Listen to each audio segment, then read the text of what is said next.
Hi, welcome to the Libertarian Alternative. My name is Mark Selzer, and my co-host today is Angela Keaton. Thank you very much for coming out. Thank you, Mark. And the Libertarian Alternative is an educational television show brought to your community as a service by the Libertarian Party. Today's guest is Art Olivier. Art is the former mayor of Bellflower, an elected Libertarian mayor. And he was also the vice presidential candidate of the Libertarian Party in the year 2000. Thanks for coming out, Art. Well, thanks for having me, Mark. Well, you know, today's topic is about Social Security, which is something that I find that young people are always very weary of, and older people always are very supportive of. Right. So It depends on which part of the pyramid you're on. If you're on the top of the pyramid that is reaping the benefits, you want them. Right. Whereas if you're on the bottom of the pyramid supporting it, you don't. Now, it's like when I ran for vice president back in 2000, when I would speak to the college campuses, there'd be 100, 150 kids out there in the audience, and one of the first questions I would ask them was, how many of you out here believe that you're going to get Social Security benefits when you retire? And out of the hundreds of kids that I've asked that question to, one raised their hand, and she had a Gore button on her shirt, and that was it. Kids know better that they're not going to get Social Security when they retire. When I go to speak to kids about Social Security or about anything, what I do is I draw a big pyramid on the board, on the chalkboard, and I say, well, I draw a little pyramid at the top, a little line at the top of the pyramid.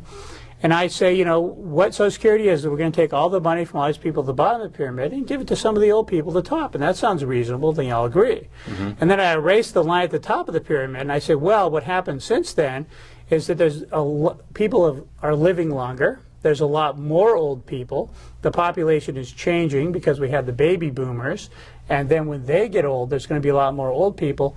And then I draw a line at the bottom of the pyramid, towards the bottom, a couple inches from it, and say, okay, now these are all the old people up here, and guess who this is down here? And they all go, oh, my God. So, well, and the worst thing is that the pyramid is not the sides aren't staying straight. It's starting to taper off. Right. And the only way they can keep the sides straight, of course, is if we have massive immigration. And our immigration is not great enough to keep those sides straight because people nowadays aren't having as many children as they used to. Right. So the native population can't support Social Security. And then, of course, like you said, people are living longer. And when Social Security started, the average person lived to be 63 years old, and you got Social Security when you were 65. Now, the average lifespan is 77 years old. And so people are living way beyond what they were when Social Security started. So yeah, as the Social Security pyramid starts to taper off, then you have less and less people at the bottom actually supporting that. Right. And another thing that's happening now too, with making that bottom of the pyramid smaller, is more people are going into the underground economy. Yeah. You know, it used to be that people in underground economy were people. Drug dealers, like for example, or underground economy. They don't pay taxes. They don't pay Social Security. Right. And now, especially here in the Los Angeles area, you see that with a lot of the immigrants that are coming in, they're getting into the underground economy. They just simply can't afford to pay all the taxes that we have to pay and make a living. And the construction field is huge, underground economy all over LA. That's what I'm involved in. Right. Not in the underground economy, but the construction field. Well. And also, you know, more and more people, too, that have mainstream jobs where they report everything also are having a business on the side in the underground economy. Right. Or then there's other ways to avoid Social Security. If most of your income comes from capital gains, you pay no Social Security, no Medicare. And you don't pay income taxes. You simply pay capital gains taxes, which is a lot less than income tax. You talked a little. We decided to do this show when you were talking about a letter that you had published, and tell us a little bit about that, and about also this was the same publication that published your letter that Social Security was started in by a letter. Yes. Yeah. Dr. Townsend was an out of the luck doctor out of work back during the Depression. And he thought that the federal government should do something about all these people that were out of work, that were older. They should pay him a couple $100s a month for being old and out of work. And he wrote a letter to the Long Beach Press-Telegram advocating that the government create this retirement program. The Roosevelt administration didn't like the idea. It was totally unrealistic what he wanted, $200 for everybody that was over a certain age. It couldn't happen. Fiscally wasn't possible. And the Roosevelt administration rejected it outright. Well, they began to, from that letter in the Press Telegram, they began these Townsend clubs all over the United States. He had 7,000 clubs that people would meet in their kitchens, and they would get people to sign petitions. And he had millions of petitions that they sent to Congress saying, we want this retirement insurance for older people. And so finally the Roosevelt administration thought, well, we better come up with our own plan that will work. And the original plan was that 1% of your income would go towards Social Security, and then your employer would also be forced to put in 1%, and it would only be taxed up to your first $3,000 that you made. You know, it was relatively reasonable. Right. Tiny amount of money. Yeah, because at that time the top of the pyramid was just this little tiny sliver up there, and it wasn't too hard to do. But first times have changed, right, haven't they? And it's going to be more than little 1% here and there. Yeah, right now we're at 6.2% on each side.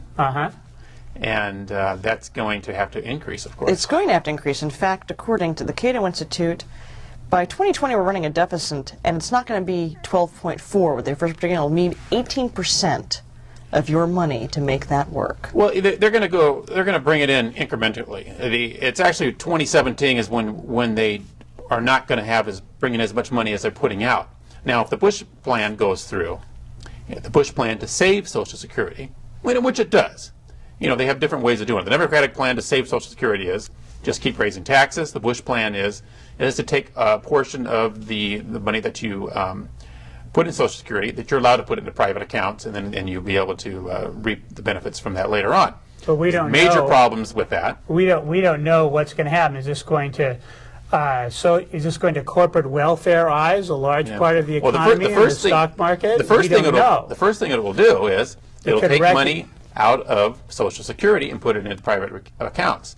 So instead of 2017 when they go bankrupt, it'll probably happen in just a few years after the private accounts go into effect that they'll start running a deficit. But yeah, with the private accounts will be selected by the government, basically the politicians. So if you want to get your stock sold in these private accounts, you have to give, of course, the politicians campaign contributions to make sure that your stocks will be included into the portfolios that are being sold to the private accounts. And is this going to wreck? How much of the economy is this going to wreck, and how much of a price will we pay for this in the future? So yeah, it'll kill the private markets because private markets won't be private anymore. They'll be the government has too much control. There's never a status solution to a status problem. And I was looking at Mother Jones magazine, which of course was obviously very critical. Mother Jones has not met a status program they haven't enjoyed. However, Piñera, who's kind of the architect of these programs in Central America, he comes in. He said these are all all these advantages. And Mother Jones says, well, the transition is expensive. It sold off all the government programs. They had to sell off all the state-owned industries. Not that we'd have a problem with that, but major things happen in trying to make a transition from ordinary Social Security to this supposed private accounts, which aren't actually private. I mean, for example, whenever we say that this is going to be a privatized solution, it's like free trade. Yeah, it's not. The word privatization has been used to describe where you take something that was built in the public sector and then turn it over to your friends in the private sector who give a lot of money to your campaigns and some kind of corporate welfare. Yeah, privatization can be good. Yeah, real privatization. Real privatization. Because what really is good is the competitiveness. If it's a privatization